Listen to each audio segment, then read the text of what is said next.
Bonjour à tous et bienvenue dans le mug Nowtech Nous sommes le 28 janvier 2021. Léo Techmaker Oui, s'amuse bonjour. avec sa caméra. Donc nous avons Léo Techmaker en invité et je vous propose qu'on attaque tout de suite.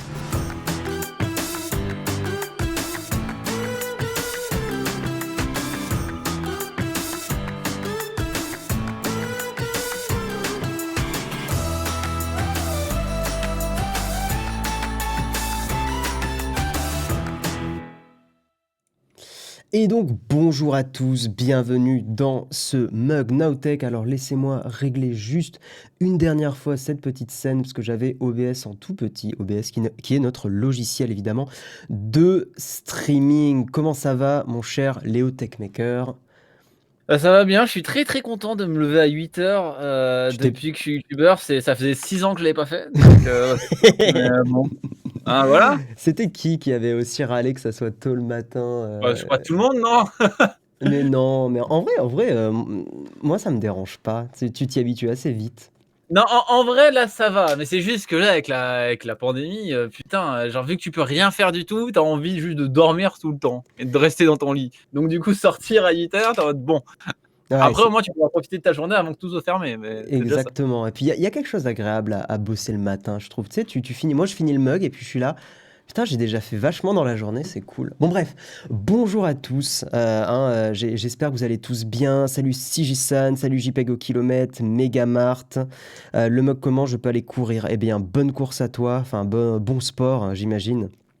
Salut Sultan, salut Manatek, bonjour à tous ceux qui sont là, bonjour probablement aussi à une petite partie de la communauté de Léo qui est probablement ici dans le coin.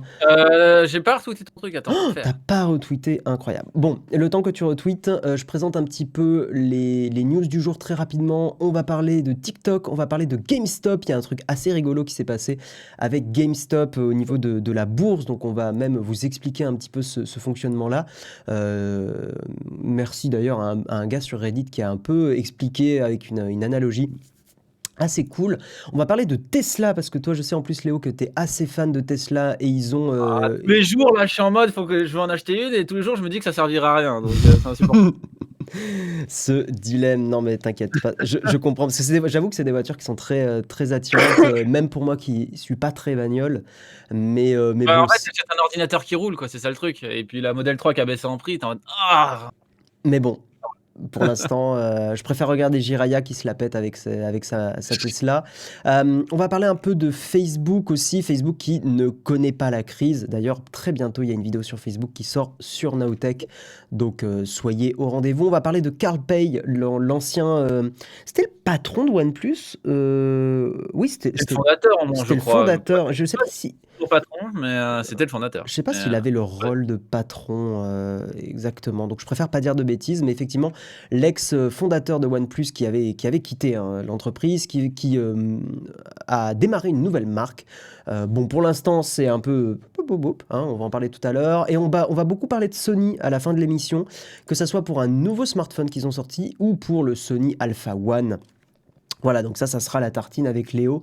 Léo qui a un A7S3, donc c'est cool qu'il soit avec nous pour effectivement en parler. Je vous propose qu'on lance le générique du Kawa.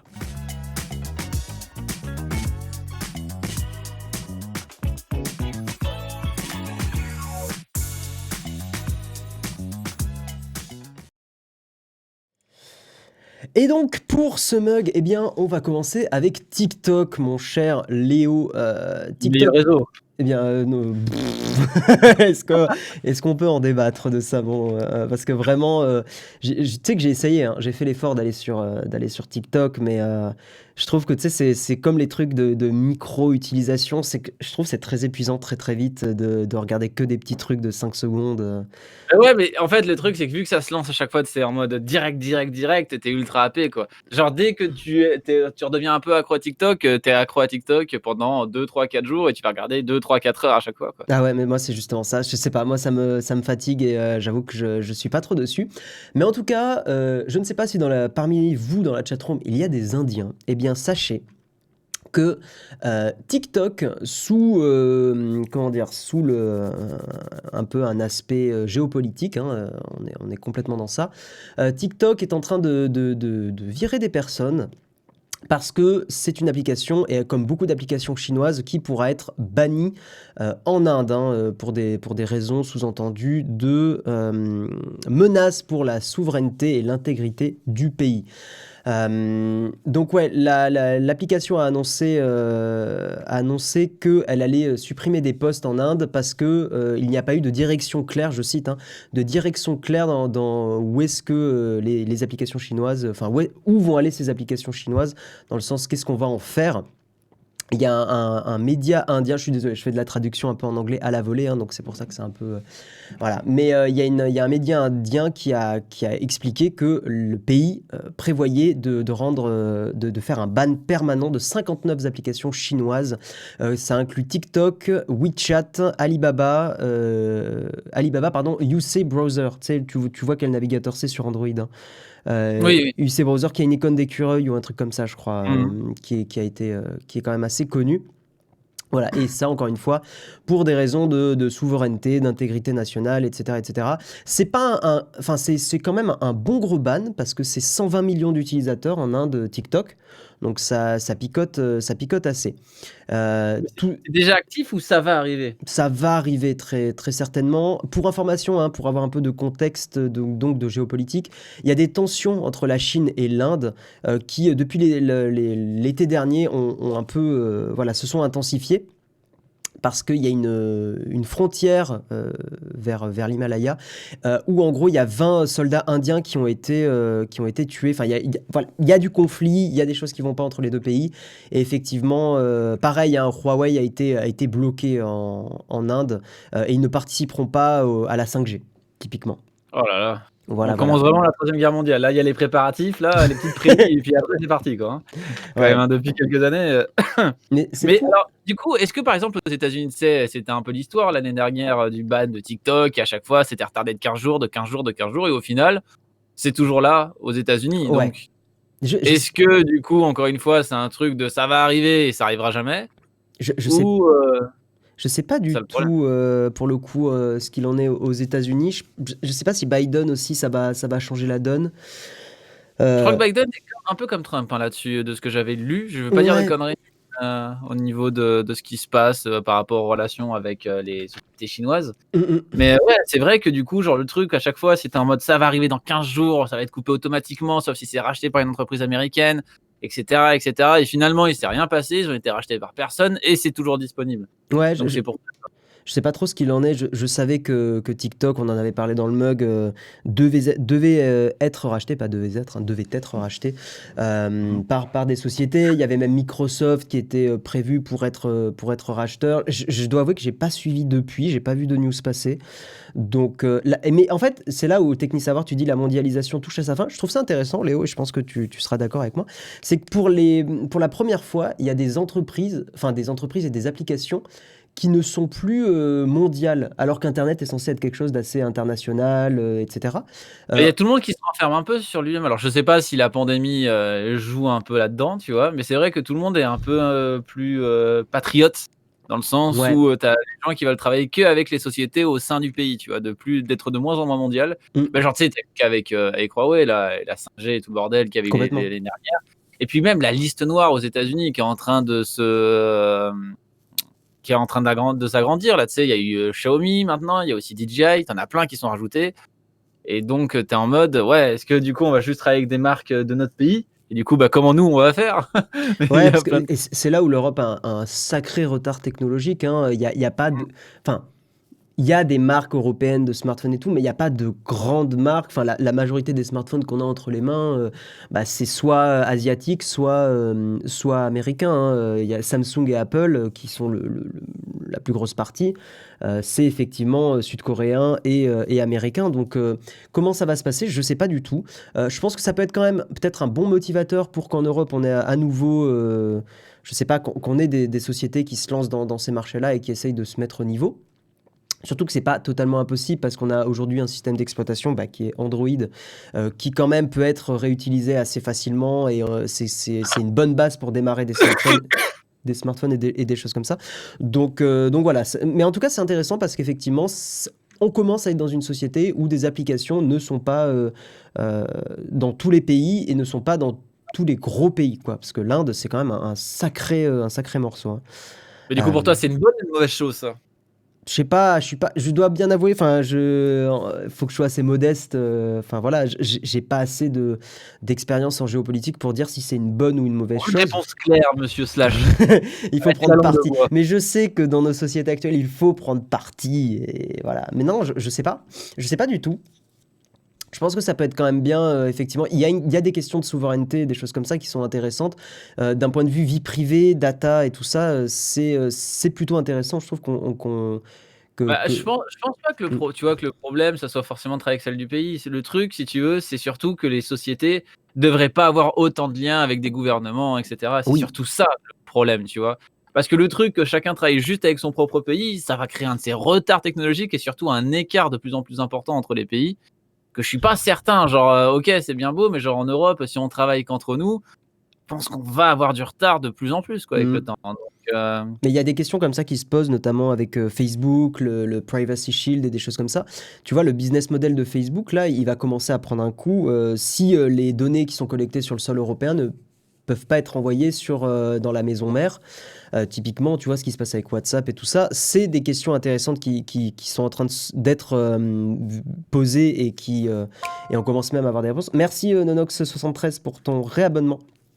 Et donc, bah, c'est intéressant de voir que voilà, des business models de sociétés, bah, on va dire américaines, dans l'exemple de Facebook, commencent à être menacés. Et d'ailleurs, ça, on va en reparler tout à l'heure dans le mug. Je te propose qu'on avance et qu'on parle de GameStop. Alors ça, c'est une sacrée histoire. Rien. C'est incroyable. Alors, GameStop, c'est l'histoire de l'absurdité boursière. Bon, je suis un petit peu déçu que ce soit pas Jérôme qui aborde ce sujet, je dois bien l'avouer, parce qu'il connaît un peu mieux bah, voilà, ces questions-là. Mais je vais essayer d'expliquer, aidé par un post Reddit et aussi mon cher Léo, ce qui s'est passé. En gros, il y a Citron Research, donc Citron Recherche, traduit en français dégueulasse. C'est un site américain de recherche financière spécialisé dans la dénonciation de sociétés surévaluées ou manipulées. Ce site a annoncé en janvier avoir parié sur la baisse de GameStop a raison. GameStop qui est un peu le Micromania américain, hein, Bah, c'est Micromania tout court, c'est eux qui possèdent Micromania, Ah, tu il vois? possède Donc, Micromania, GameStop, je savais pas. Ok.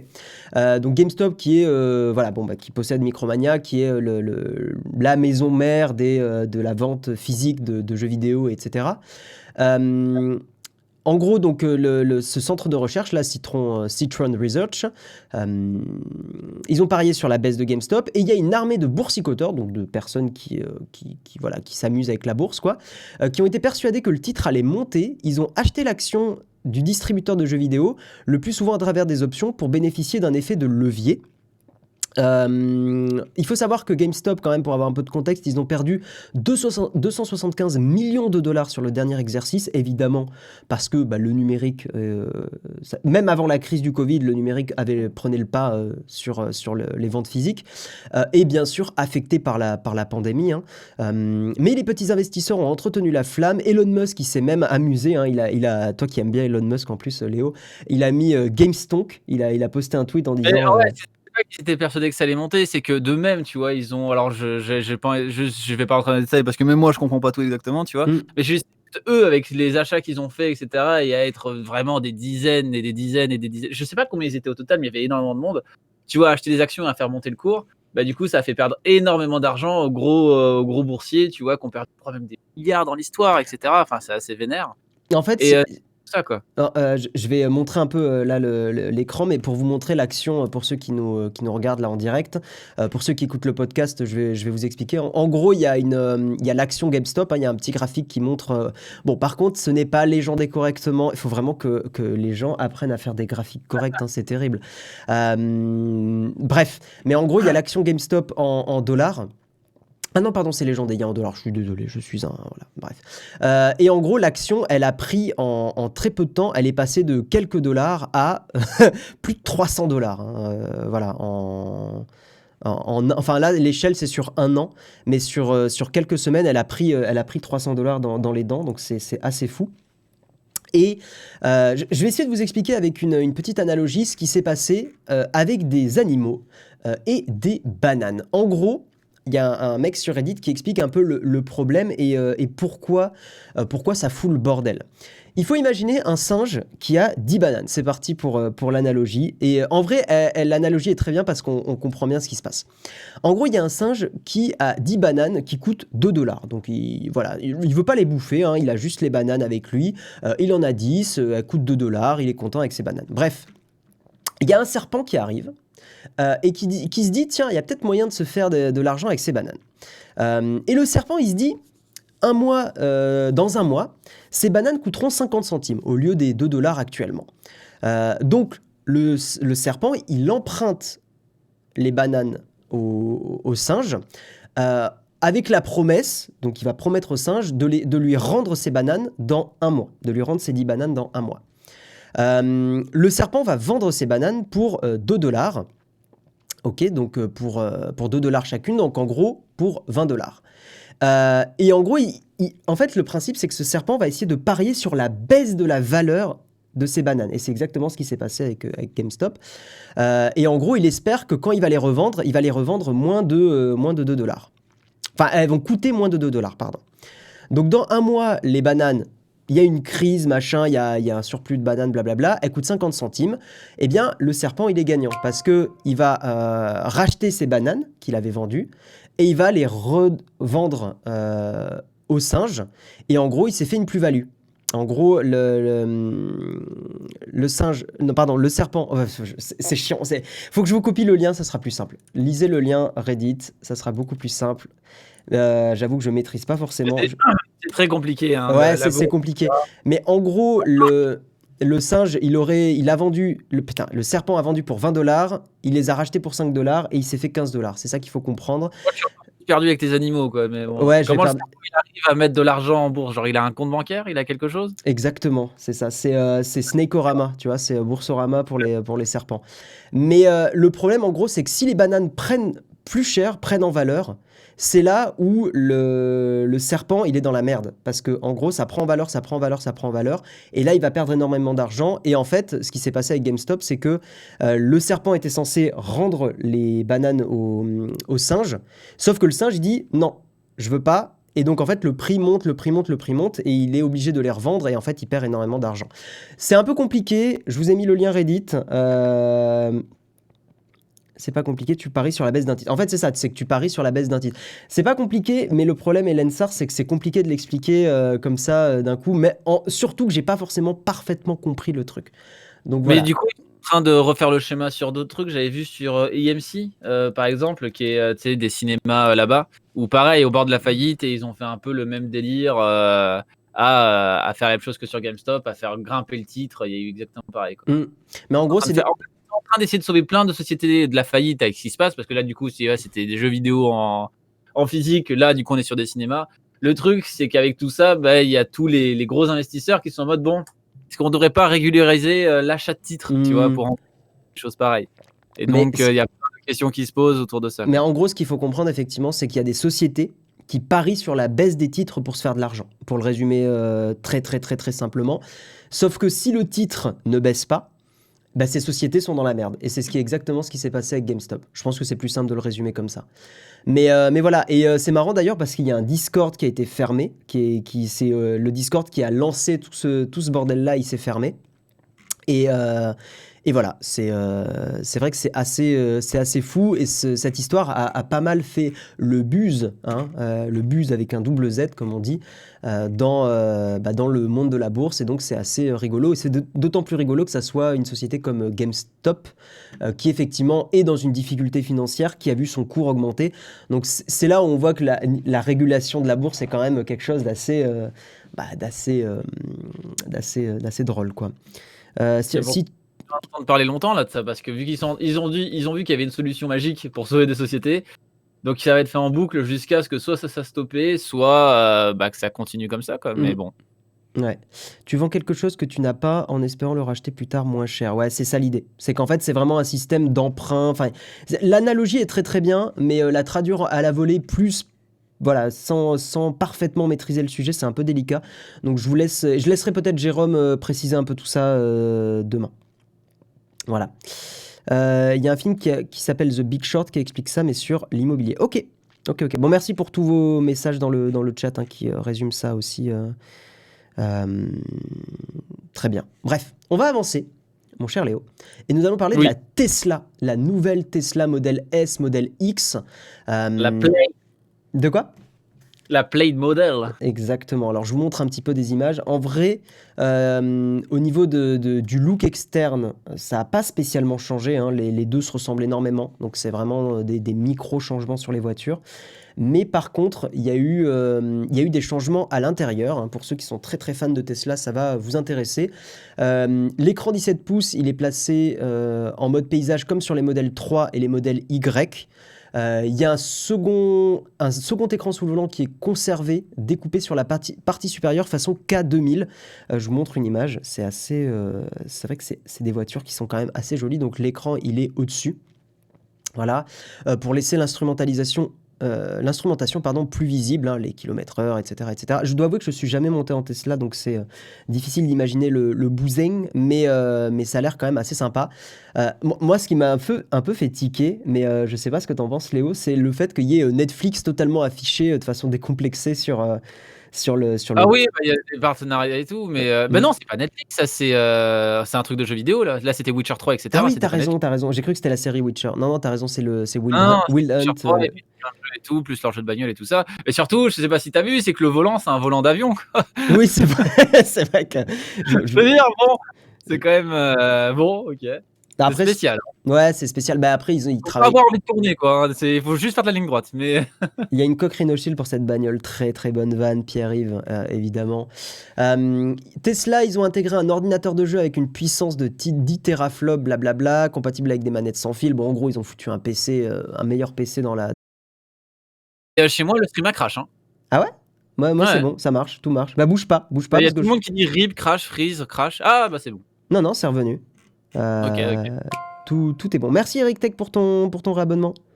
Du coup, ouais, moi, ça a coupé de quand on parlait du volant. Ah, attends, parce que. Est-ce que le stream est toujours là? Connexion au chat. Ah oui, non, j'ai micro perdu le stream.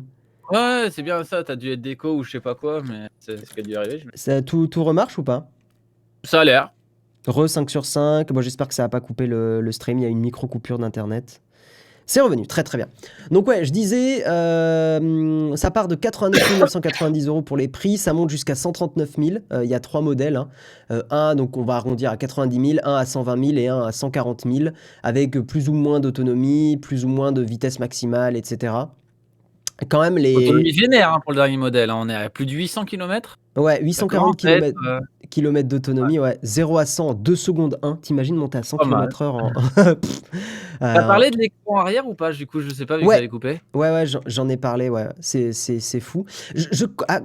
Combien pour vous dire, enfin, j'ai une bagnole dans ma vie, mais j'ai jamais fait des gros trajets avec et tout ça. Enfin, très exceptionnellement. J'ai du mal à savoir l'autonomie d'une voiture, on va dire une citadine, avec un plein d'essence, c'est combien d'autonomie en kilomètres? Oh là là.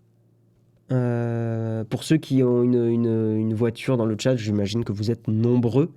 C'est entre 700 et 1000 km. Ah ouais, putain, ouais, donc ça veut dire que ça devient autant qu'un plein de bagnoles. C'est pour ça que je faisais la question. Merci Bob pour ton réabonnement.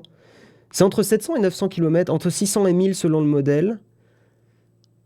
Je fais 800 km avec mon fourgon, Techni Savoir, 800 km. Après, on parle d'une voiture quand même encore assez haut de gamme niveau prix, hein, donc c'est vrai que c'est pas pour le commun des mortels.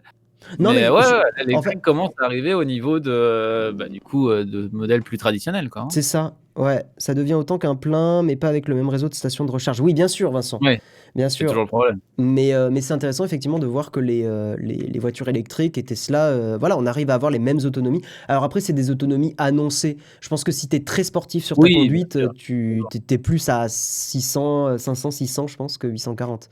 Mais puis si tu prends les grosses jantes, si tu fais ci, si tu fais ça, bien sûr, c'est genre évidemment, c'est le truc le plus mis en avant. Mais dans la réalité véritable, tu y es pas forcément, quoi. Ouais, complètement.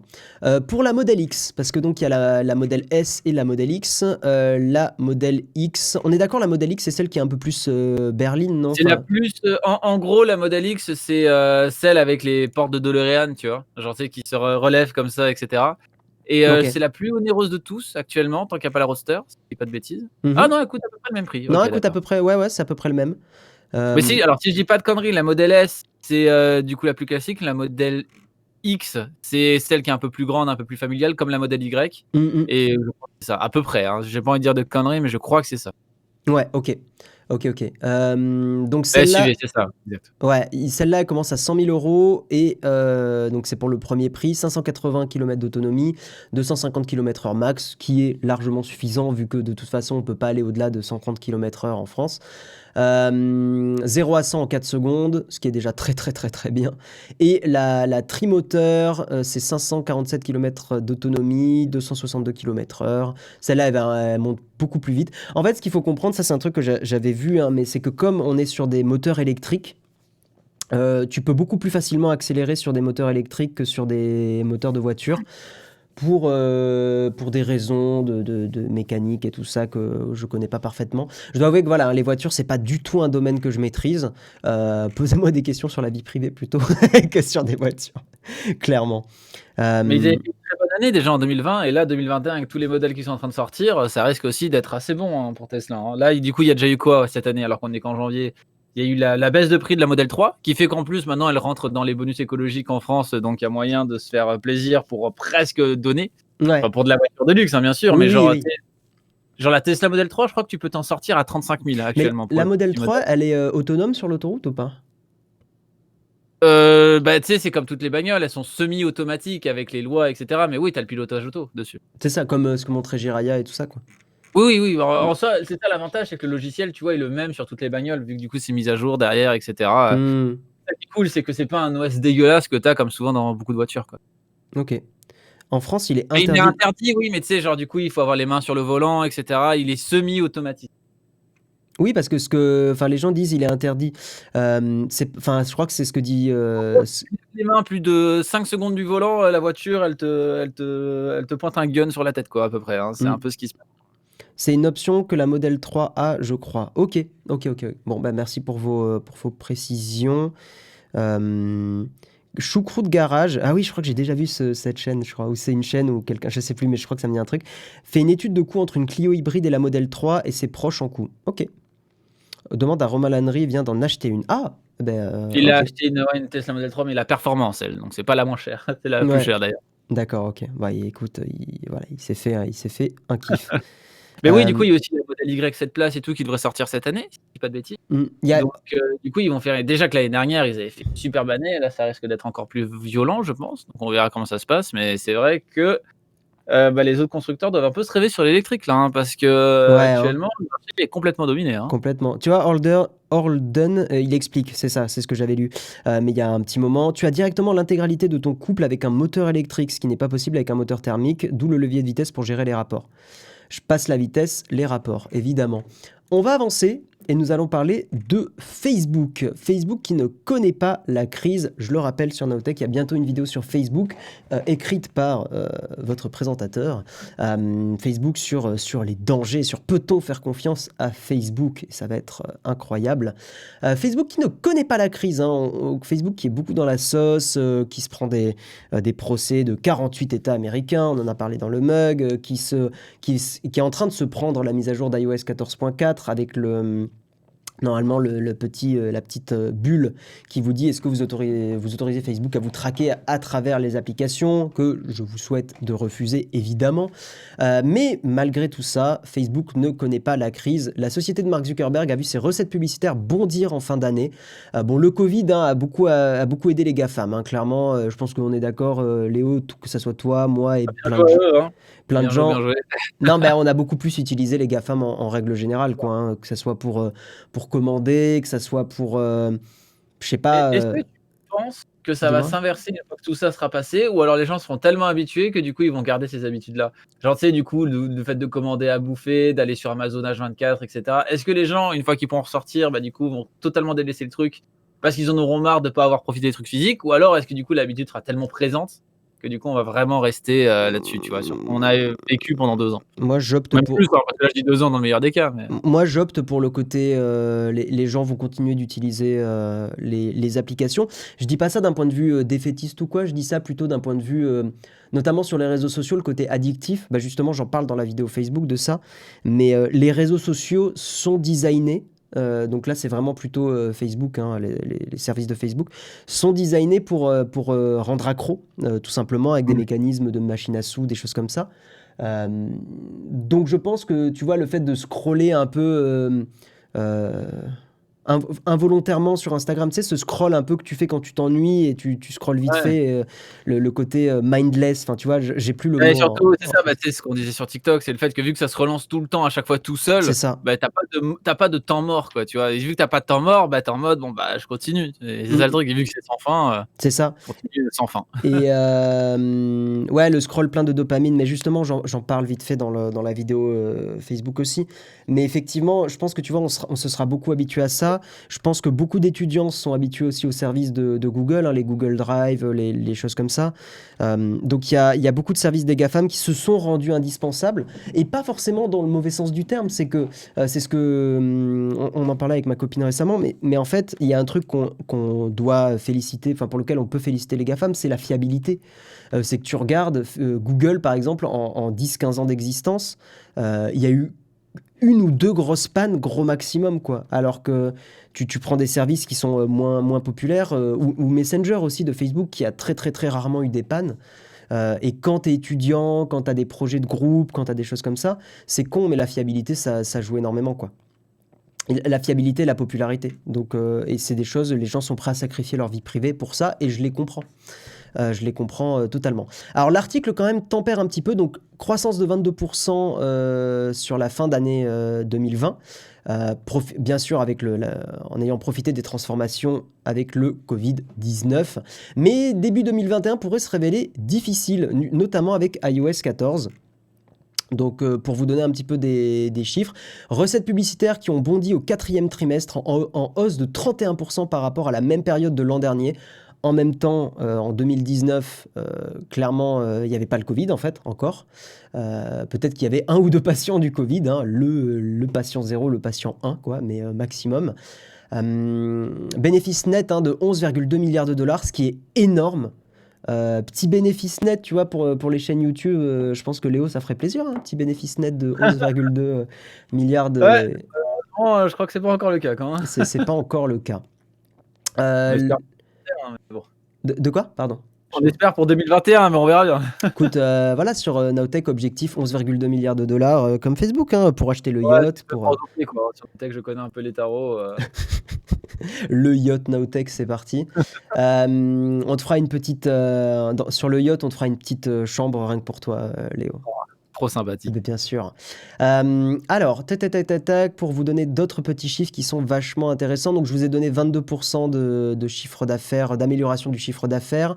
2,6 milliards de personnes utilisent les services de Facebook chaque jour.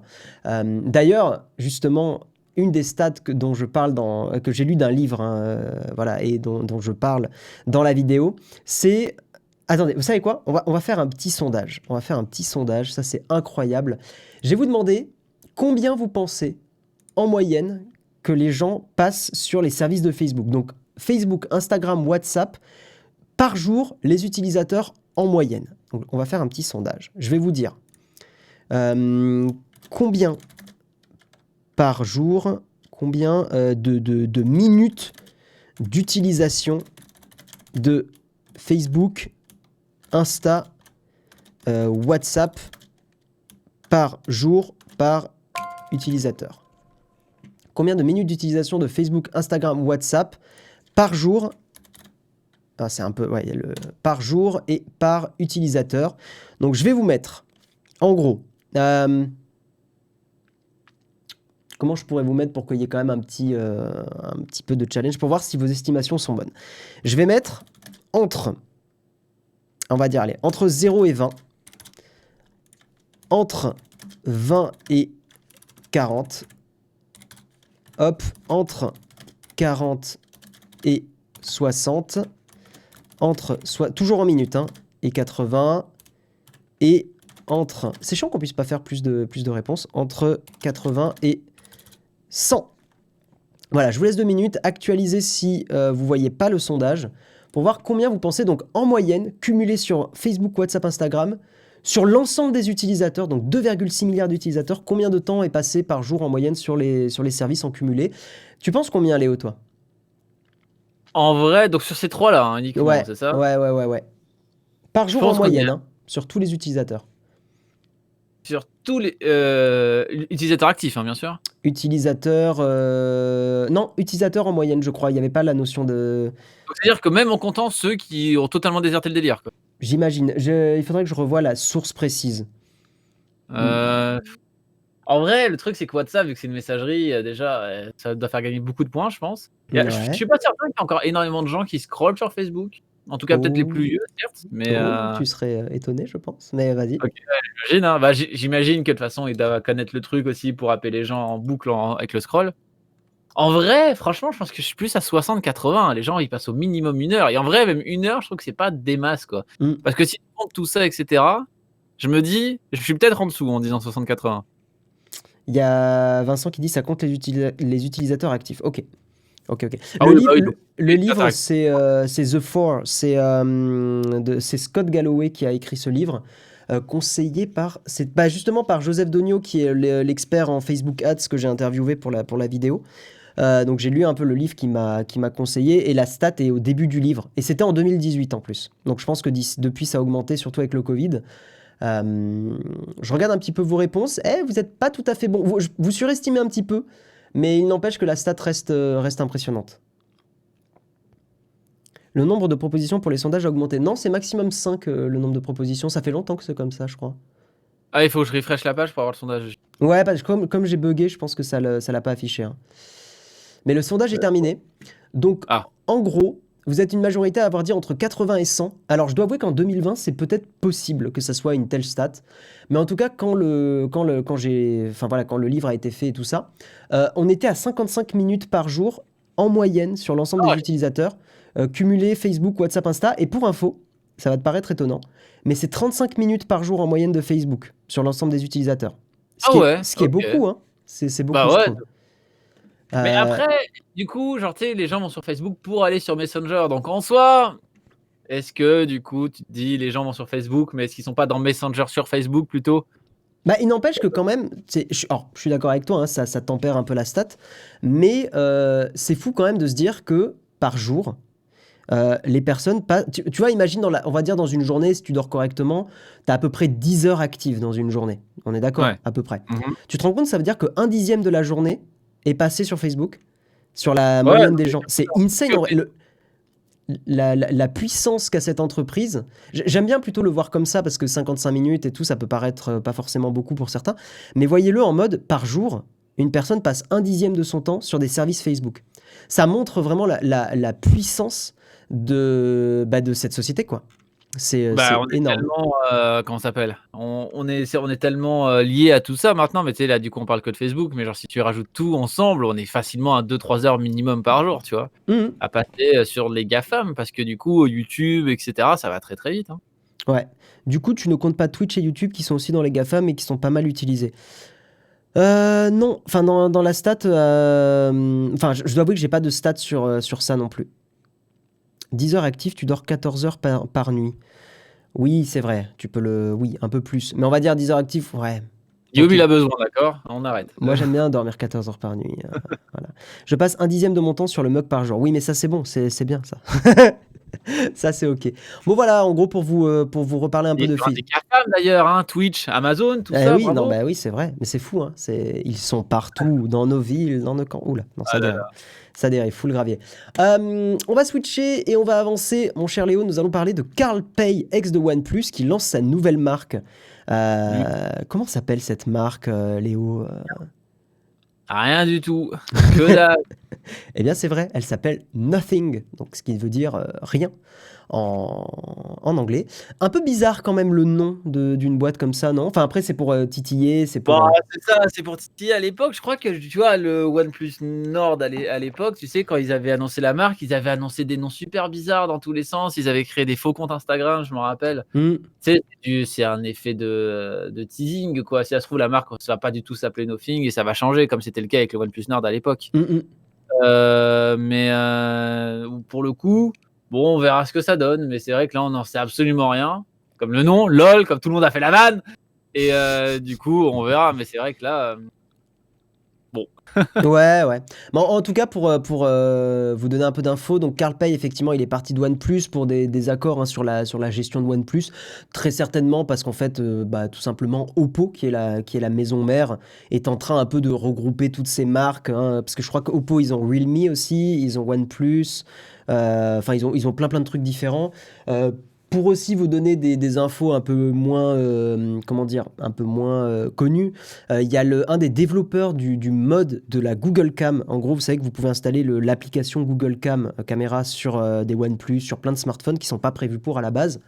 Et un des développeurs principaux a fait un post en disant que OnePlus était de moins en moins développeur friendly, était en gros de moins en moins ouvert au développement, qu'il y avait beaucoup de choses qui bloquaient, notamment l'utilisation des caméras, des choses comme ça, alors que depuis des années, ils étaient très ouverts.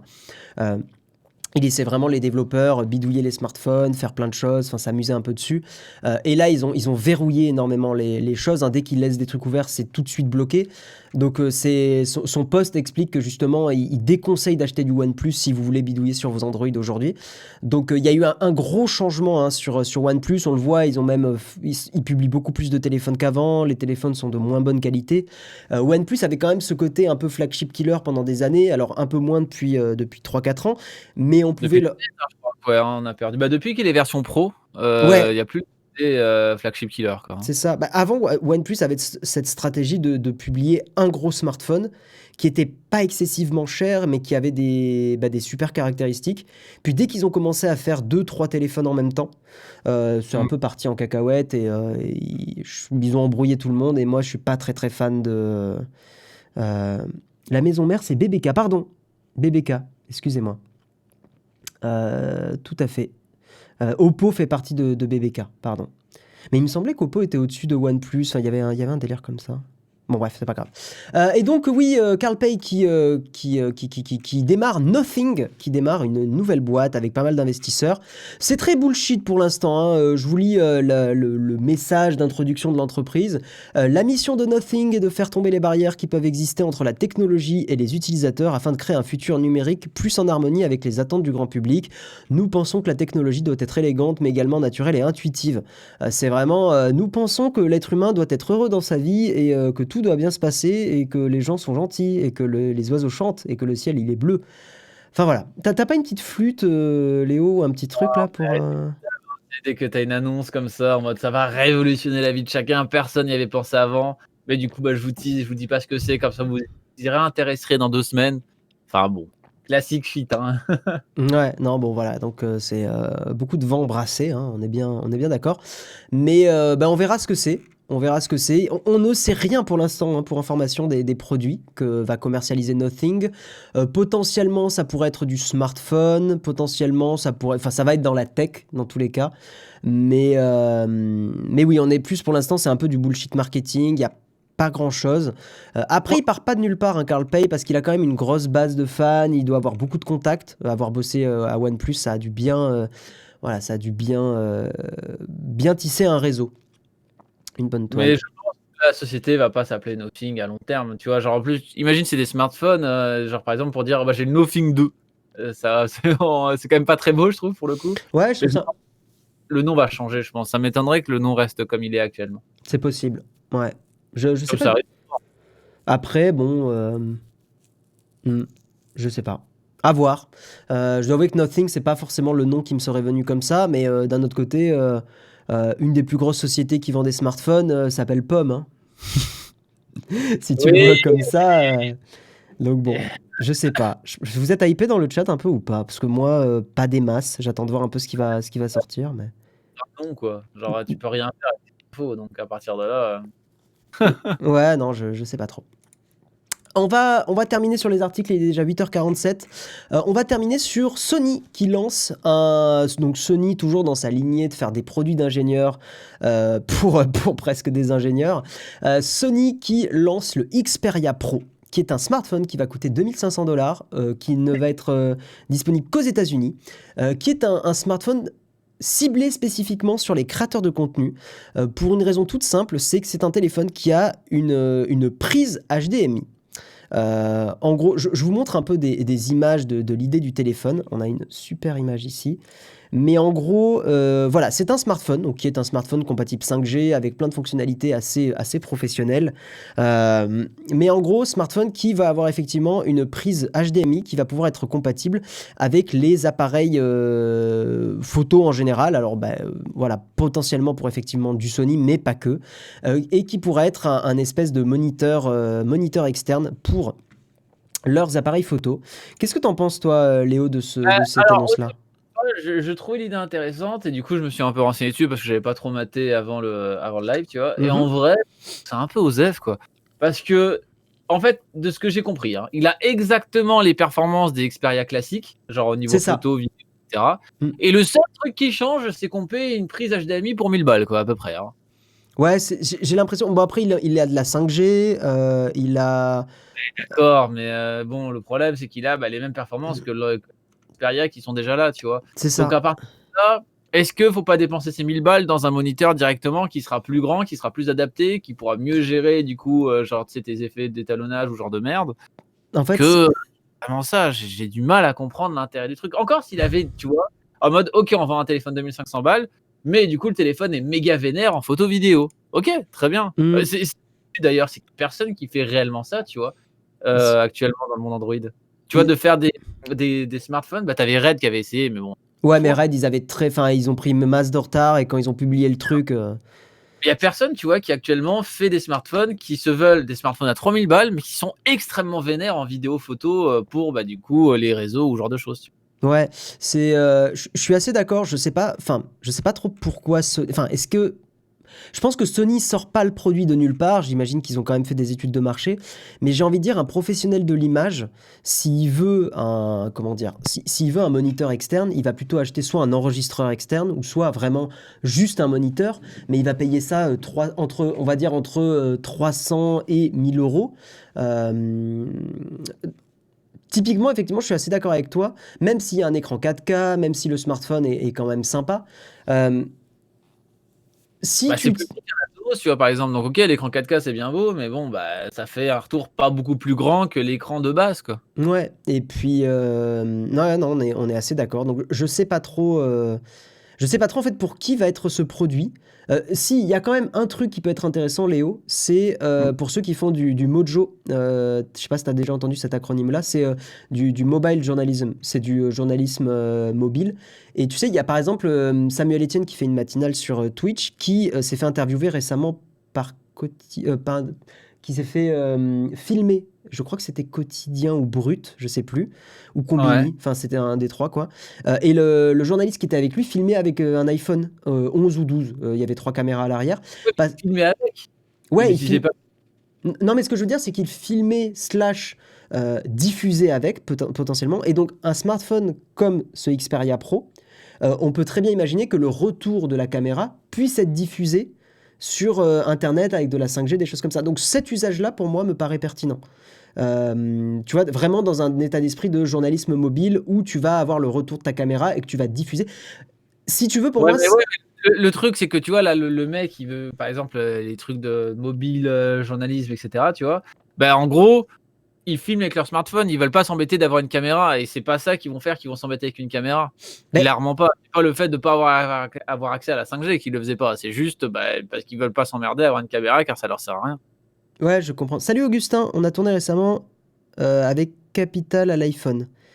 Ok, ouais, mais ça m'étonne pas. Les iPhones sont super bien maintenant pour faire du journalisme et tout ça. Ouais, tu en as plein qui s'embêtent plus et qui y vont et puis finalement ils ont raison parce que de toute façon ça va être publié dans une qualité qui sera pas forcément exceptionnelle et cetera. c'est beaucoup moins contraignant, donc du coup, tout est filmé à l'iPhone. Et puis surtout, tu as un avantage énorme, c'est que comme tu as un petit capteur au smartphone, tu as tout qui est net, en fait. C'est ça qui est très, très, très bien au Ouais, smartphone. Quand tu fais du journalisme, tu pas envie de gérer ton flou enfin ta faible profondeur de champ, OK. gérer qui est net. Qu'est-ce qu'il y a, Léo? Ah, j'ai dit le bokeh.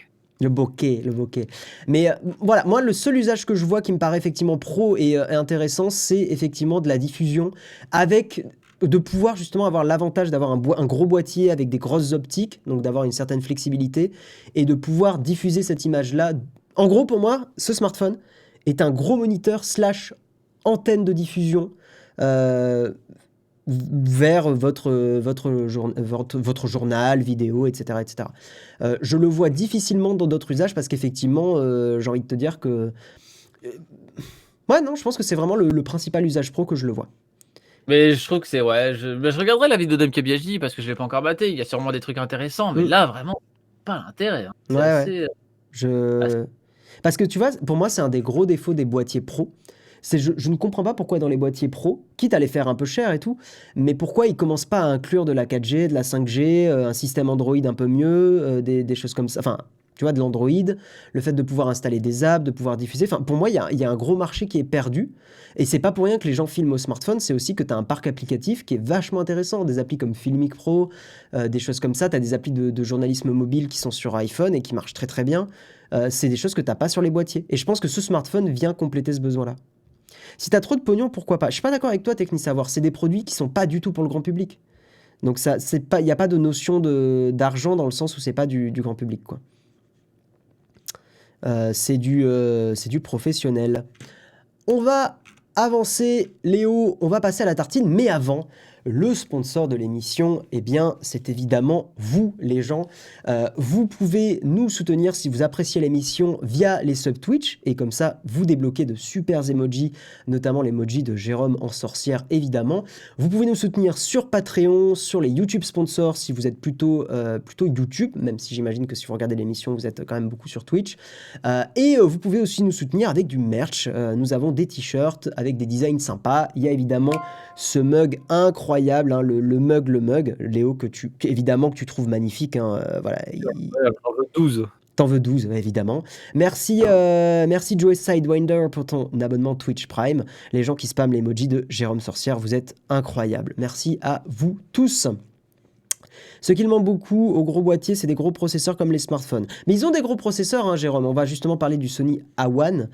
Ils ont des gros procos, mais c'est juste que ces gros processeurs sont complètement dédiés dans la puissance de prise de vue, dans l'autofocus, dans des trucs comme ça, et sont pas du tout dédiés à des applications, j'ai envie de dire, externes, de diffusion, et c'est là où il y a un manque. Pour moi, c'est là où il y a un manque. Où est-ce qu'on l'achète le mug? Technisavoir, tu as sous le Twitch, tu as un gros carré avec la boutique Teespring. Et si tu fais ça en plus, c'est incroyable parce que tu as une notification sur le live. Voilà. Et ça, c'est quand même complètement fou. Je vous propose qu'on passe tout de suite à la tartine et avec Léo, on va vous parler du Sony A1. On va vous faire un petit retour et Léo, peut-être je te laisserai... je vais présenter rapidement les caractéristiques principales puis je te laisserai donner un peu ton avis, toi qui as un Sony A7S III. Let's go pour la tartine.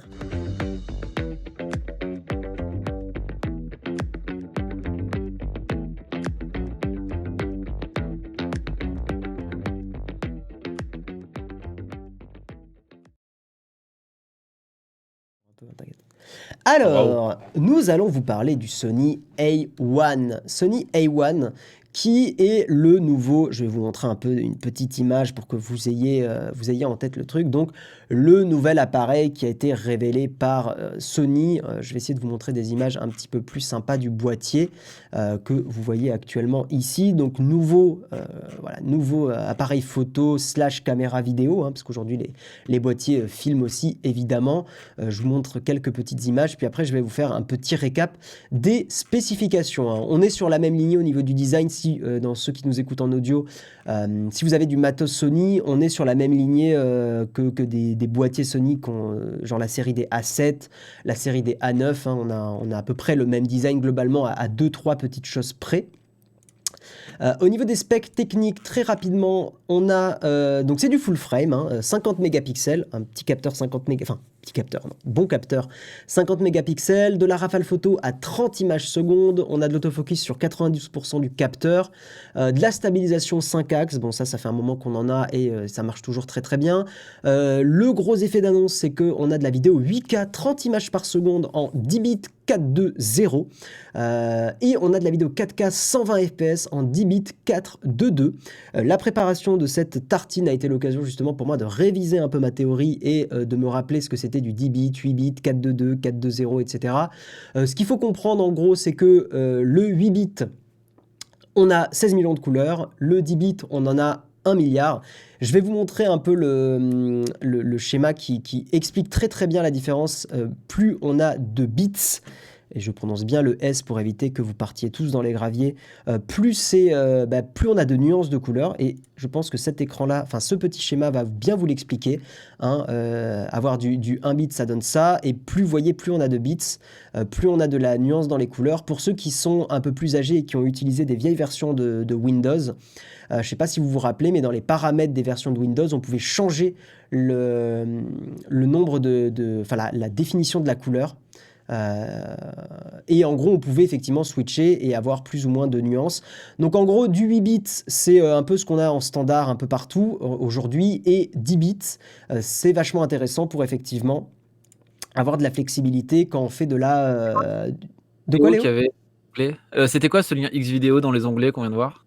Ah merde, putain, mais merde. Pourtant, j'ai fait attention, Léo. Mince. Mince. Donc voilà, et après 4.2.0, 4.2.2, donc ça en fait ce qu'il faut comprendre c'est que la meilleure chose par rapport à ces chiffres-là, c'est d'avoir du 4.4.4, c'est là où on a le plus d'informations sur des couleurs, etc. Donc c'est lié aux pixels, hein, 4.2.2, 4.4.4, etc. etc. Ce qu'il faut comprendre c'est que 4.2.2 c'est très très très bien, 4.2.0 c'est bien, et 4.4.4 c'est le mieux, mais ça ferait des fichiers énormes et c'est pas forcément ce qu'on recherche. Hein. On a besoin aussi de compression quand on fait de la vidéo parce que sinon on aurait des fichiers absolument monstrueux. Mais voilà. Donc vidéo 8K 30 images par seconde en 10 bits 4.2.0, en vrai c'est déjà très très bien. De la 4K 120 fps en 10 bits 4.2.2, c'est vraiment très bien. Et puis voilà. 15 stops de dynamic range, 7300 €. Apparemment, au niveau de la chauffe, Sony aurait fait un tacle à Canon hein, par rapport à une annonce de Canon récente où ils ont annoncé aussi de la 8K 30 images secondes, mais la chauffe empêche vraiment d'enregistrer très longtemps dans cette définition-là. Pas d'écran vraiment orientable, comme ce que font les Panasonic et tout ça, donc on n'a pas ça, on a un écran pivotable uniquement, donc ça c'est vraiment dommage. Et puis voilà. Donc, mon cher Léo, qu'est-ce que tu penses? Je te laisse parler un petit peu du produit. Qu'est-ce que tu en penses? Je vais montrer des images en attendant. J'avais vu les tweets de Steven, c'est qu'en parlait quand il avait fait l'annonce, etc. Et qui disait, tu vois, il était content de ne pas avoir sauté sur la 7S3 parce que du coup, l'Alpha One était un peu au-dessus sur plein de choses, notamment en photo, ce qui a l'air d'être le cas. Hein. Pour le coup, effectivement, l'appareil a l'air beaucoup plus hybride que peut-être du coup les versions R et S qui sont du coup plus adaptées à des trucs. Mais tu vois, genre moi qui ai la 7S3 depuis quelques mois, je regrette pas et je trouve la 7S3 toujours mieux que ce truc. Déjà parce qu'il est 2 fois moins cher. Hein. Certes, il coûte 4000 balles de mon côté, mais celui-là en coûte 7000. Et l'autre truc, c'est qu'il y a plein de choses, tu vois, que moi, qui me manquent énormément. Genre, par exemple, l'écran qui est pas retournable comme je l'ai actuellement. Quel enfer, quoi, sur un truc à 7000 balles. Je comprends pas comment. Alors, évidemment, c'est fait pour être géré avec un moniteur externe, très bien. Enfin, ouais, je sais pas, tu vois, c'est des trucs qui me dérangent un peu. Et surtout, tu vois, genre, je trouve que l'appareil, il est un peu là pour flex, mais je suis pas certain qu'il ait un réel intérêt. Genre, tu vois, la 8K à 4.2.0, est-ce que du coup ça servira réellement à quelqu'un? Est-ce que les gens vont pas préférer filmer en 4.2.2 quand du coup ils vont avoir des besoins spécifiques et avoir un appareil aussi cher, tu vois, aussi onéreux et du coup aussi pro? Ou est-ce que du coup la 8K en 4.2.0 leur sera utile pour telle ou telle chose, tu vois? Et je trouve que vu que l'appareil il veut tout faire en même temps, il fait tout de manière pas forcément folle et je trouve que toujours avoir un appareil vidéo, un appareil photo qui sont vraiment adaptés à chaque et pas avoir un truc qui peut faire un peu des deux, reste encore une fois la meilleure solution, quoi. Ouais, Parce que là, toi, en gros, tu es plutôt de l'avis de dire il vaut mieux avoir un A7S3 et un Sony A7R3, A7R4, un truc comme ça. Du coup, vraiment d'avoir un appareil axé vidéo, si tu veux faire de la vidéo, un appareil photo, si tu veux faire de la photo. mais pas un truc hybride. Parce que pour moi, les achats hybrides, bah, c'est genre un GH5 ou un truc du style ou un G7 qui du coup vont être beaucoup moins chers, vont être beaucoup moins bien, mais du coup vont être hybrides et vont pouvoir faire un peu des trucs dans tous les sens. Parce que bah, du coup, on achète un truc hybride pour faire le moins de frais possible. Quand tu mets un appareil à 7000 balles, bah, tu veux qu'il soit très bon, quoi. Tu veux pas un truc qui. Enfin, en fait, je trouve que les appareils hybrides sont pas faits pour être bah, des appareils trop haut de gamme, tu vois. Parce que du Ouais, coup, je suis pas pas d'accord avec toi, l'excellence. mais. Mm. T'es pas d'accord avec moi là-dessus? Non, vraiment pas du tout. Moi, je suis plutôt de l'avis de Steven, tu vois, du côté. Je trouve ça chouette de pouvoir acheter un appareil que tu peux emporter partout avec toi, donc ça t'évite d'avoir deux boîtiers dans ton sac et d'avoir un appareil qui va effectivement te faire. Pour le coup, là, pour moi, t'as pas trop de sac. En fait, je suis d'accord avec toi, mais pas sur le Sony A1 parce que celui-là, justement, il a l'air d'être très très très bon dans les deux Mhm. cas, que ça soit en photo ou en vidéo, parce que les 50 mégapixels en photo, bah, c'est quand même assez génial. Ça fait des fichiers très lourds, ça c'est un peu chiant, mais c'est quand même assez génial d'avoir du 50 pour recadrer dans tes images. Enfin, tu vois, tu as quand même souvent ce besoin-là et c'est chouette. Et le fait qu'il soit très future-proof, quoi, il soit très, très en avance sur son temps. La 4K 120 FPS, c'est quand même pas un truc qu'on retrouve partout. Le prix, en fait, c'est un prix professionnel, c'est un prix qui est cher. Mais moi, c'est ce que je te disais tout à l'heure, c'est que quand tu regardes l'A7S3, il coûte aujourd'hui 4000 balles, on va dire, et un A7R4, bah tiens, voyons voir. A7R4, il coûte combien? Normalement, il doit Je- coûter 3000, non, 2500. Ouais, c'est Euh, ça. attends, sur eBay, parce que c'est du marché gris, donc marché gris, c'est pas forcément très, très bonne idée. A7R4 en marché pas gris, il coûte 4000 balles. Donc tu vois, au final, si tu fais les. Ouais, il coûte 4000 balles, on va dire, le prix d'entrée. Euh, si tu fais la somme des deux, tu as 8000 euros. Donc c'est un peu plus cher que le Sony A1, qui au final te Ah, fait très très bien les deux. est meilleur que du coup l'Alpha One sur sa catégorie, tu vois. Genre la 7S3, je le trouve plus intéressant pour de la vidéo que l'Alpha One pour le coup, tu vois. À cause de la montée en ISO, que tu puisses monter beaucoup plus. Tourne, rien que ces deux trucs-là, tu vois, pour de la vidéo, je trouve ça très pratique pour le coup. Hmm. Tu Qu'est-ce vois, que. c'est ça, l'Alpha 7S3 et la 7R4. La 7R4, je le connais vraiment pas plus que ça, donc je vais avoir du mal à te dire des trucs parce que moi, la photo, c'est pas forcément mon domaine. Mais tu vois, vu que chaque appareil de son côté sera meilleur, alors ok, du coup, tu as le côté, bon, bah, c'est plus transportable parce que tu qu'une seule machine au lieu d'en avoir deux. En gros, tu as une machine qui fait presque les deux, tu Hmm. vois. Et je veux dire, quand on est à dépenser 8000 balles dans des caméras, est-ce que tu cherches absolument à avoir le truc comme ça, extrêmement transportable, pour pouvoir faire des photos super jolies, du coup, avec ton Alpha One, que tu pourrais peut-être faire sur ton Alpha 7S3 sur le pouce, entre guillemets, parce que ça reste quand même déjà très Ouais, bien. mais tu vois, là, c'est là où je vais te contredire, et c'est là où le fait que j'ai une certaine expérience pro en photo, je te contredis tout de suite parce que justement, la 7S3, 12 mégapixels pour faire de la photo professionnelle, c'est beaucoup trop limité. Oui, mais Euh, professionnel en déplacement. Tu vas pas faire de la vidéo professionnelle en même temps. Si tu es vraiment en mode accès pro quand tu veux faire ton déplacement et que c'est vraiment prévu pour, tu vois. ouais, mais imagine, Est-ce que tu as besoin d'avoir tes deux appareils sur toi? Non, mais c'est une question intéressante, hein. Je suis pas, en fait, je suis pas forcément, comment dire, enfin, le débat, il est intéressant, hein, donc je suis pas spécialement d'accord, mais je trouve ton argument quand même assez pertinent. Euh, mais je dois bien avouer que, tu vois, l'idée de se dire, tu peux acheter une caméra qui fait les deux très très très bien, alors peut-être pas aussi bien que la 7S3, mais d'un autre côté, est-ce que vraiment tu as besoin d'autant monter en ISO En fait, la 7S3, pour moi, il va être exceptionnel uniquement dans quelques rares situations où tu as très peu de lumière, où tu vois, tu fais on va dire de la vidéographie, on va dire ce terme-là parce que c'est plus simple. Tu fais de la vidéographie de mariage et tu as effectivement besoin d'une excellentissime caméra. Tu seras plus content avec la 7S3 parce que des fois, dans des mariages, t'as pas de la bonne lumière, t'as pas des choses comme ça. Euh, donc là, dans ce cas-là, ça peut avoir du sens. Euh, mais je sais pas. Je sais pas. Et d'un En, autre côté. en- en fait, c'est ça, Hmm. tu vois, c'est ça le truc. C'est que vu que s'il était, tu vois, similaire, voire meilleur dans chacune des catégories, bon, pourquoi pas, tu vois, ça peut être intéressant. Sauf que le truc, c'est que là, il est moins bon dans chacune des catégories en soi. Ok, t'as la 8K30 que t'as pas pour de la vidéo, très bien, super, mais en K2.0, donc du coup, qui servira à absolument personne. Donc, du coup, je suis pas certain. Et tu vois, là, par exemple, le côté praticité, comme dit Fabrice là, Hmm. c'est que le côté praticité de l'Alpha One, c'est que bah, du coup, tu n'as qu'un seul appareil, mais à côté de ça, bah, si tu veux faire de la vidéo, ça sera beaucoup moins pratique, car là, il te faudra un écran externe, il te faudra tout le bordel, etc. Tu vois. Ouais. Donc, est-ce que vraiment en praticité tant que ça? Je sais pas. L'Alpha One, tu dis. Alors, ça, c'est par contre, je suis d'accord avec vous, les gens, le fait de ne pas avoir d'écran orientable. Je suis très étonné de la part de Sony parce que tout le monde s'est dit qu'avec la 7S3 et la 7C, ils allaient faire des écrans orientables partout parce que c'est quand même mieux. Franchement, soyons honnêtes, c'est quand même beaucoup mieux que cet écran pivotable, hein. Moi, j'ai un A7 III pour me filmer tout seul, je vous garantis que c'est très, très, très, très pète couille. Je suis très étonné que sur un produit qui soit aussi haut de gamme, ils aient pas remis un écran orientable. Après, voilà, tu vois, pour en revenir à la 7S III, le fait que ça soit 12 mégapixels, c'est quand même quelque chose de très, très problématique quand tu veux faire de la photo sur le pouce. Donc ça, c'est un peu chiant. Et se trimballer avec 2 boîtiers, ça reste assez relou. Ouais, mais voilà, mais du coup, pour faire de la photo sur le pouce, c'est bien. Pour faire de la vidéo sur le pouce, c'est non, parce que t'as pas l'écran. Donc, du coup, tu perds le côté, bah, c'est pratique pour faire des trucs sur le pouce, entre guillemets. Là, tu vois, Jérôme, il dit l'écran orientable, c'est bof pour la photo et ça fragilise l'appareil. Je suis pas spécialement convaincu de ça, Jérôme, parce que Bah, c'est ça, et du coup, un argument du style, bah, ça veut dire que l'appareil se veut pas polyvalent, parce que là, il a fait un choix qui est quand même assez drastique pour la photo. Donc, du coup, c'est pas un choix polyvalent du tout d'avoir fait ça. Parce que ça fragilise l'appareil, mais de l'autre côté, ça le rend inutilisable en vidéo tout seul. Ou alors, il faut du coup un écran à côté. après, d'un autre côté, quand tu es pro, tu utilises rarement le mode, comment dire, l'écran pivotable, c'est rare.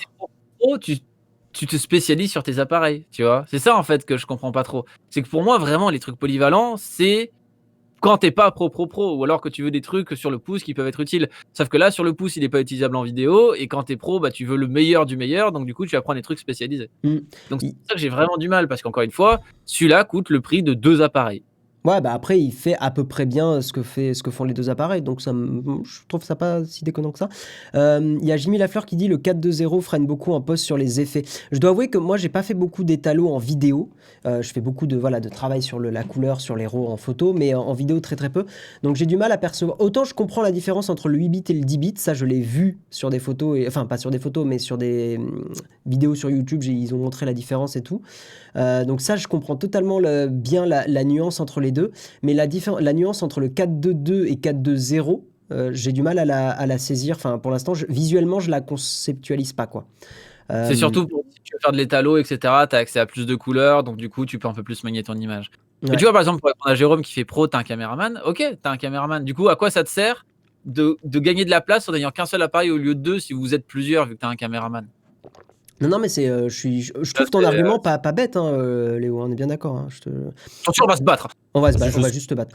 Dans Non, le c'est live, comme ça. moi, je peux pas faire ça parce que je perds le focus. J'ai pas un Sony là. Dans le live de Guillaume Ruchon avec tous les ambassadeurs Sony, la préférence pour l'écran de la 1 était quasi unanime. L'écran retournable pour du vlog ou du facecam est une utilisation rare pour eux.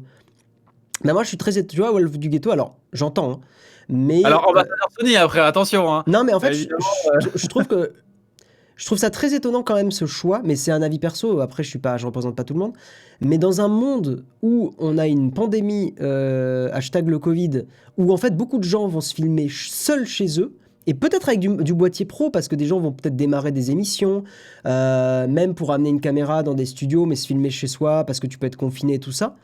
Euh, le fait d'avoir un écran pivotable comme solution, effectivement, c'est pas la solution parfaite, l'écran il est petit, etc. Mais je trouve que c'est un besoin aujourd'hui qui me paraît pas déconnant du tout. Je suis désolé si vous avez des bruits, il y a une tondeuse dehors, là, c'est un enfer. En gros, le 4.2.2 ou 4.2.0, c'est une espèce d'upscaling de couleurs. Non, mais en plus, Joël, alors merci pour l'explication. J'ai vu des exemples qui expliquaient qu'effectivement, c'était une sorte enfin, il montrait les pixels et le fait que le 444, c'est que tu as les infos partout, sur tous les petits pixels. Et le 422, c'est que tu avais des moyennes qui étaient faites et 420, c'était encore plus approximé. Enfin, j'ai vu à peu près le schéma, mais c'est juste en vidéo, je vois pas encore la différence, tu vois, je l'ai pas capté. 7300 € pour s'en servir.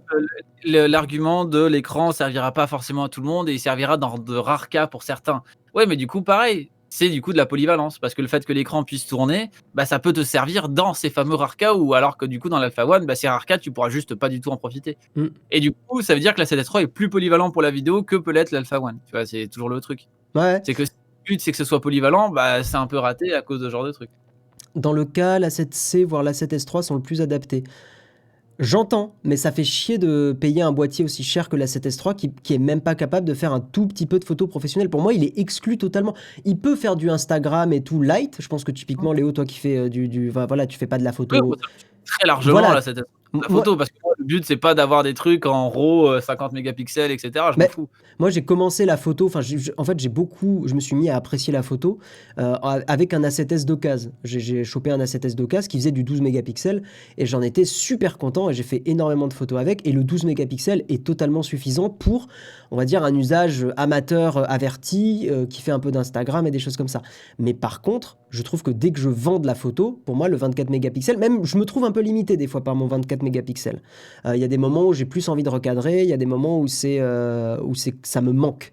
Notamment parfois en photo de rue ou même sur des shootings pro.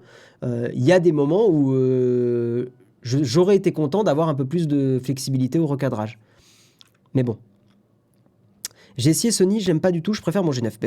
Pas de problème, hein, tu as le droit. Tu vois, moi, j'ai mis énormément de temps à m'intéresser du Sony. Je suis resté assez longtemps avec mon GH5 parce qu'il n'y avait pas d'écran orientable. J'y suis allé une fois qu'il y avait de l'écran orientable parce que j'étais en mode, une fois que tu es habitué à ça, ça fait quand même chier de s'en séparer, quoi. Je me rappelle, tout début de mes vidéos, je filmais avec un Sony un SLT33, un truc un vieux truc, hein. Ouais. Et l'écran, c'était impossible de se voir, mais plus jamais de ma vie, quoi. Donc, On est d'accord.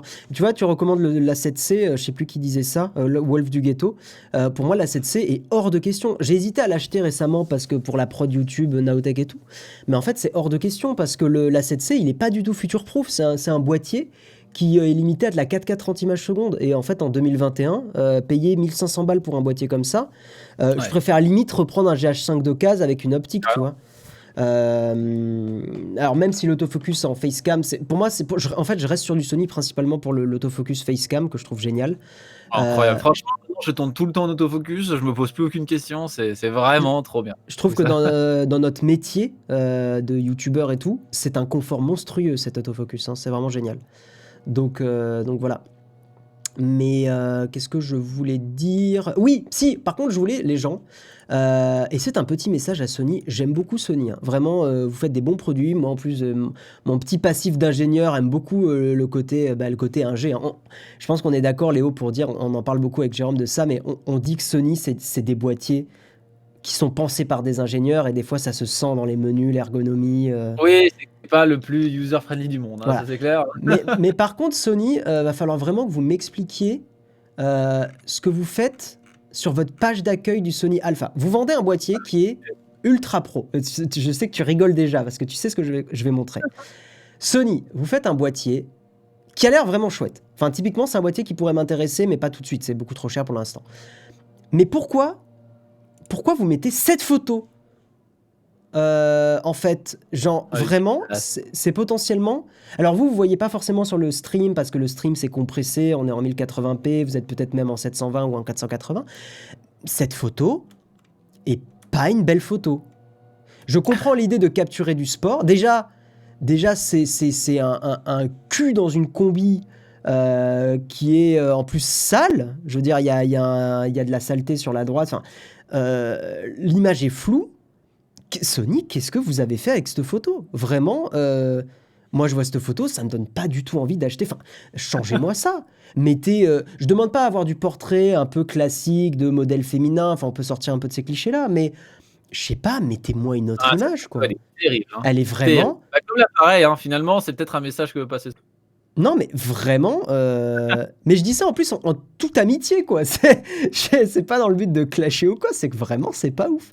Et surtout, j'ai regardé un peu les photos qu'ils ont mis dans la galerie de photos faites avec l'Alpha One. Franchement, je sais pas. Enfin, EP un peu. Non, mais cette photo, elle me détruit. Mais qu'est-ce qu'il y a de bien dans cette photo? Franchement, la photo est pas ouf, quoi. Même en grand, la photo est pas dingue. Je regarde un peu d'autres photos. Bon, celle-là, elle est sympa, c'est très classique, le côté machin, avec les draps et tout ça, c'est sympa, pourquoi pas. Donc celle-là, elle est ok. Celle-là, elle est vraiment pas ouf. Je sais pas ce qu'ils ont fait sur cette photo, mais vraiment, c'est pas une photo... Peut-être que même eux, ils y croient pas, ils y croient. Ah, t'as dit croire, mon gars, t'as pas le droit. Celle-là, c'est vraiment pas une photo incroyable. Celle-là non plus est pas incroyable. Le moment capturé est sympa, je reconnais que le moment est cool, mais... Je sais pas, c'est un peu terne. Enfin, il y avait vraiment moyen de faire mieux. Portrait plutôt sympa, donc celui-là pourquoi pas. Deuxième portrait aussi sympa, je suis désolé, j'ai mon scroll qui a du mal. Photo d'animalière qui pour celle-là pour le coup est vraiment assez chouette. Mais voyez typiquement cette photo-là du renard là est beaucoup plus sympa quoi. Mais je sais pas ce qu'ils ont fait avec cette photo. Je ne comprends pas pourquoi cette photo a été mise en avant. Aïe, aïe, aïe, aïe. Vraiment, voilà quoi. T'aimes pas le ski de fond, mais c'est même pas du ski de fond là. Il est en train de sauter. Non, le il est mec. en plein saut là. La Ouais, photo ouais. du cul. Ouais, bah j'ai vu des photos de cul plus sympathiques, on va dire. Hein. Au moins, elle est pas photoshopée. Le manuel, gna gna gna. Ça capture le naturel. Non, mais attendez, enfin, il y a quand même moyen pour une boîte comme Sony de faire des photos qui capturent correctement le naturel, quoi. C'est c'est fait pour pas vendre l'Alpha One. Non, mais quand même, quoi. Pourtant, ils avaient pris une photo d'un gymnaste sur un cheval d'arçon qui est beaucoup mieux. Ouais, mais je suis très étonné de cette photo, quoi. Hein. On dirait le fond d'écran de macOS, mais raté. C'est des photos de techniciens de la photo, pas des belles photos. Ouais, mais tu vois, même des techniciens de la photo peuvent faire des photos plus belles, quoi. Ah ouais, non, elle est dégueulasse. Non, vraiment, elle est pas ouf. Hein. Changez-moi ça, Sony. Hein. Ça va vraiment pas, ça.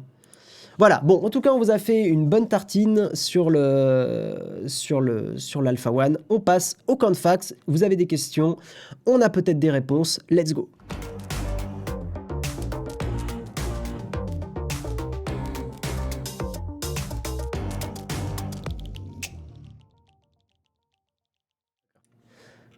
Donc, est-ce que vous avez des questions dans le chat?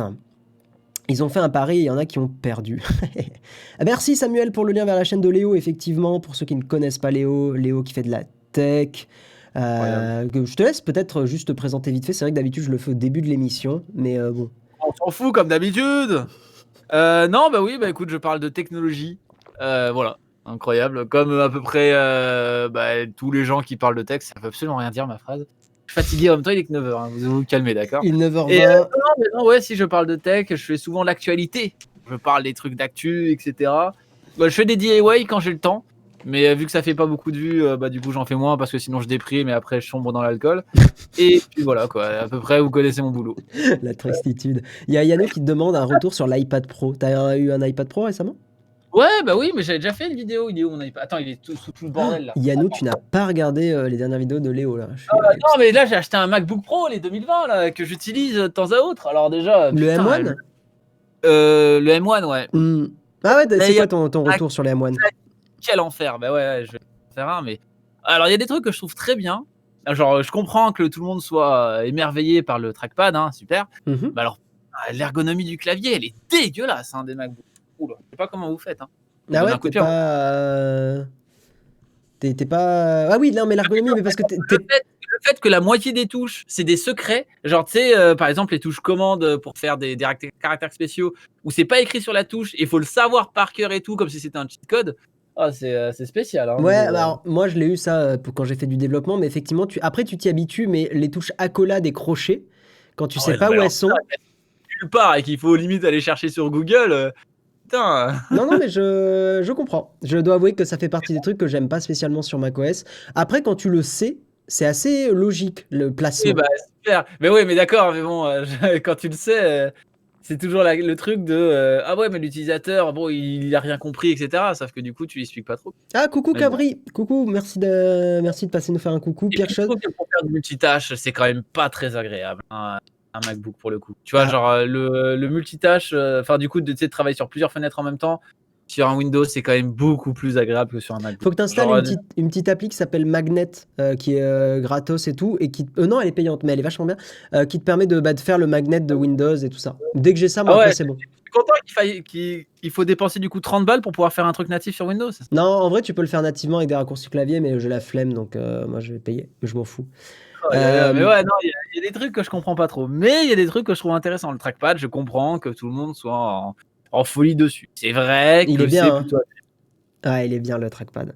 Alors, Gavacle, tu nous demandes différence entre Fuji X-T3 et iPhone 12 Pro Max en vidéo. Pour moi, c'est pas du tout les mêmes appareils que tu compares. C'est un peu comme si tu me demandais de comparer un vélo électrique à une voiture, parce que tu veux faire de la photo, mais le but à atteindre... Enfin, la façon dont tu vas atteindre la photo finale est pas du tout la même, enfin la vidéo. Donc c'est très difficile de te répondre. La différence, c'est que d'un côté, tu as un boîtier qui est quand même beaucoup plus pro, et de l'autre côté, bah, tu as un iPhone qui est très très puissant en vidéo, mais qui a ses limitations. Ça dépend de ce que tu fais, Gavacle. Ça dépend de plein plein de choses. Si tu veux faire de la vidéo YouTube et que tu développes un business model là-dessus, et que tu as quelque chose à très long terme, ça peut être intéressant plutôt d'avoir un Fuji. Mais si c'est plus du... comment dire, si c'est plus quoique un iPhone 12 Pro Max, il est quand même très très très très très bon en vidéo, donc bon. Non, les deux sont chouettes, mais les deux ont pas le même intérêt, quoi. L'XT3, tu peux aussi changer d'optique, donc si un jour tu veux faire... Je te dirais que si tu veux faire un peu plus de photos, un peu plus pro, le Fuji X-T3 est un peu plus pertinent, je pense.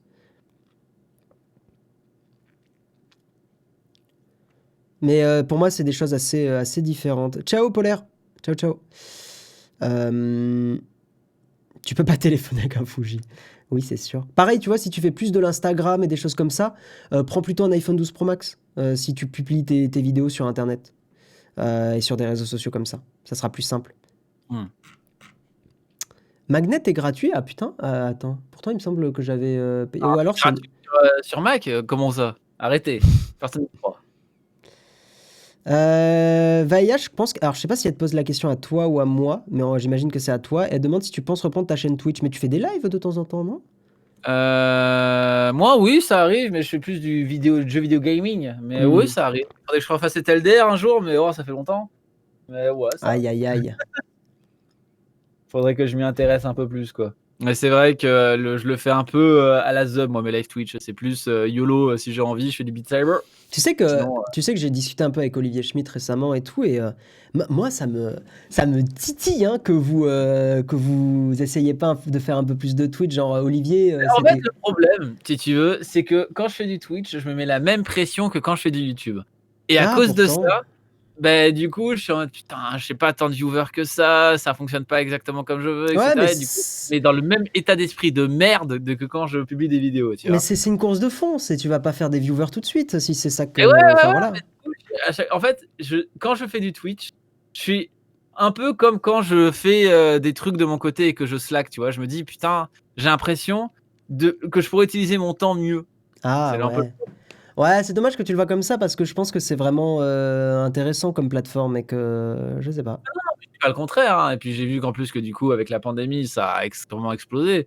Mais je sais pas. Et je trouve que tu vois pour le coup YouTube est sectaire, mais alors Twitch c'est le niveau 160 de la secterie, hein. Donc c'est Bah, tu tellement vois, abusé. j'aurais envie de te contredire, parce que regarde, enfin, avec le mug, on est arrivé sur Twitch, et... C'est vrai que le mug me fait un peu mentir. Mais hmm. pour le reste, à chaque fois, j'ai vraiment l'impression que c'est extrêmement sectaire. Mais c'est vrai que le mug me fait un peu mentir, mais j'ai l'impression que les émissions matinales fonctionnent un peu plus pour le coup, tu vois. Genre vu que c'est Ouais, des créneaux trop pris. bah, parce que c'est des créneaux qui sont... Bon, qui commencent à être bien pris, hein. Samuel Etienne, là, il est bien Ouais, présent. Il y a Host Politique qui fait une matinale de gauche. Il y a aussi Cabri qui est présent souvent le matin. Si t'es toujours là, on te fait un petit bisou, parce que c'est chouette ce que tu fais. Il y a pas mal de gens qui sont là. Il y a la Ligue des photographes qui fait des petits lives le matin aussi. Enfin, ouais, le matin est un bon créneau. Le midi aussi est sous-estimé. Et puis voilà, je vais prendre juste 2-3 petits messages. Oui, donc Vaïa, tu me demandais à moi. Je vais refaire un peu de uku et de guitare sur mon Twitch, mais plus quand j'en ai un peu envie, Vaïa, parce que je commence à vraiment m'améliorer pas mal dans ces... Je joue un peu de la basse en ce moment aussi, depuis 2-3 semaines, là, je m'y suis mis, et c'est chouette. Donc voilà. Voilà, voilà. Mais tu vois, sur mon stream, je ferai vraiment... j'ai pas envie d'avoir du monde, c'est vraiment des petits lives guitare. On sera 10-15 et ça me va très bien en fait. Mon PC portable m'a lâché. Vous avez une référence ou une marque à me conseiller pour bureautique, un peu de gaming à succès de Lion de Juillet. Ce que je peux t'inviter, alors désolé, on va te demander ça va te faire un peu attendre ou quoi. Au pire, viens sur le Discord pour demander, parce que je crois que tu es abonné, donc tu as accès au Discord.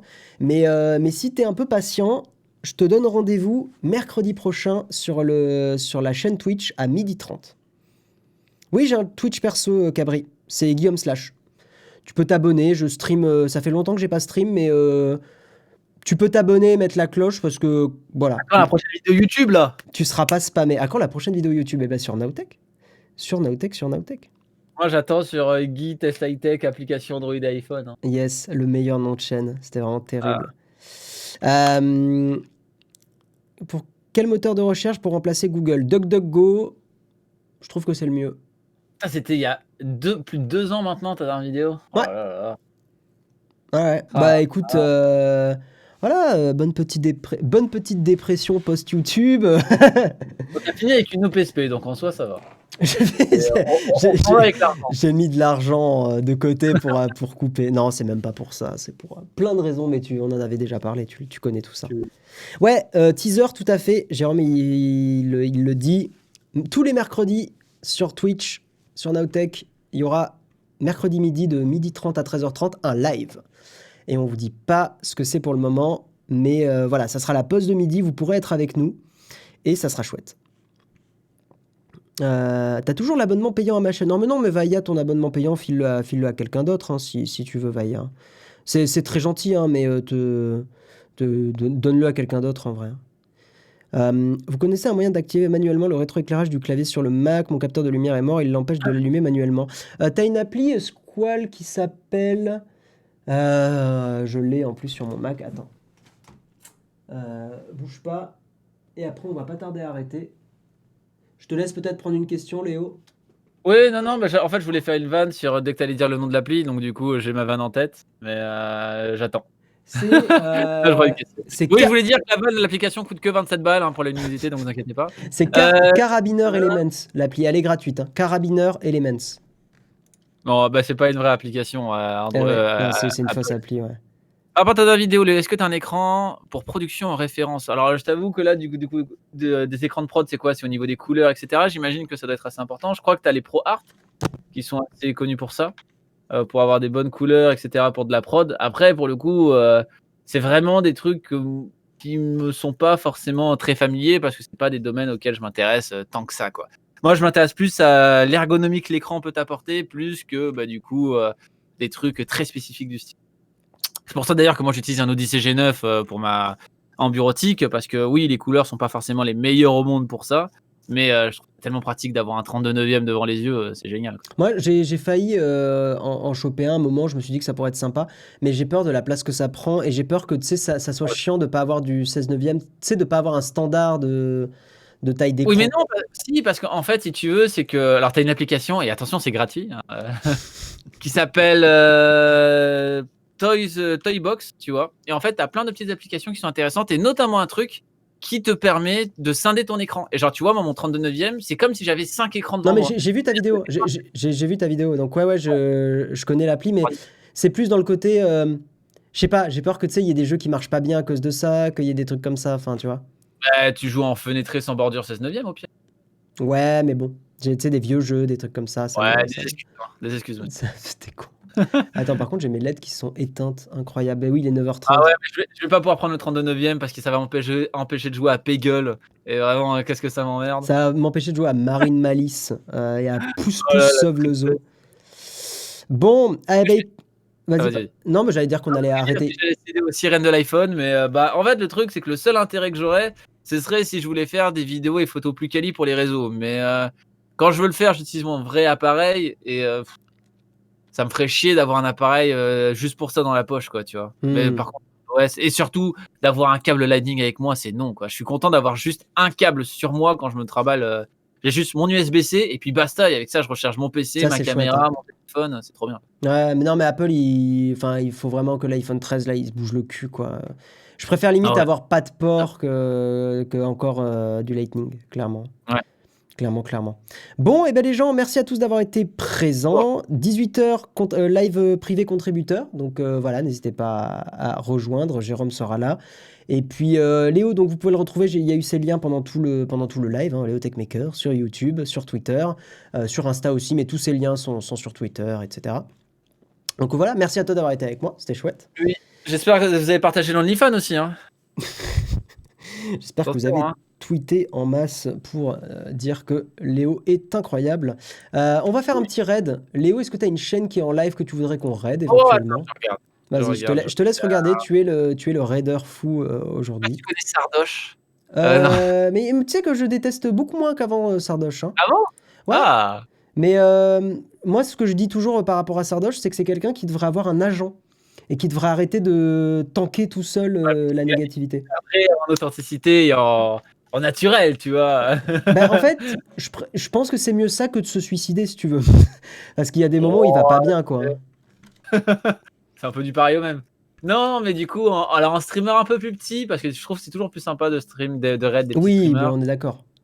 Il y a un gars que j'aime bien qui fait du gaming. Bon, il joue à un jeu un peu nul là, mais bon, c'est pas grave, au pire, voilà. Mais ça s'appelle Coffee Gaming. Et du coup, c'est un. CO2FI Gaming FR? Ouais, attends, je te l'envoie. C'est ça, exact. Ouais. Et genre, il joue à plein de jeux, etc., tout le temps, etc. Il est très gentil. Et donc, du coup, je me dis, bon, ça pourra peut-être lui faire plaisir d'avoir un petit raid à cette heure-ci. Il est tout le temps en live, donc Eh ben, voilà. le raid est lancé, je lance le générique de fin et puis bah, on vous fait des bisous. Et donc n'hésitez pas à aller voir ce que fait Coffee Gaming FR. Voilà, des bisous tout le monde. Ciao ciao. Oh, merde. Bye bye.